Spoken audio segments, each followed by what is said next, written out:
तीन मध्य सुनो तीन थानसा बोल के तीन ब्राह्मण जैन करने के लिए कोशिश कर रहे हैं, लेकिन थानसा में तो बंगाली है या नहीं?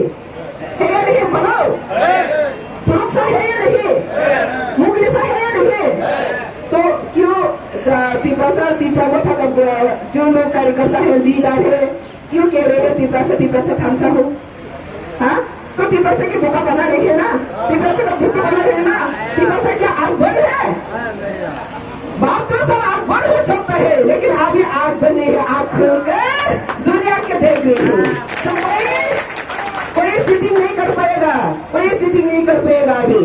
इसलिए जो पॉलिटिकल पार्टी जहां पार्टी है वहां पे धर्मों का जात का कुछ भी नहीं है। यहाँ पे एक विजन और मिशन का डिफरेंस है। और भारतीय जनता पार्टी क्या चाहती है? भारतीय जनता पार्टी चाहती है भारत का सब खुले का जो राज्य है, सब जाति है, उसको डेवलपमेंट करना, सेल्फ सिक्योरिटी लेना और देश को सुरक्षा करना, देश को और भी आगे बढ़ना।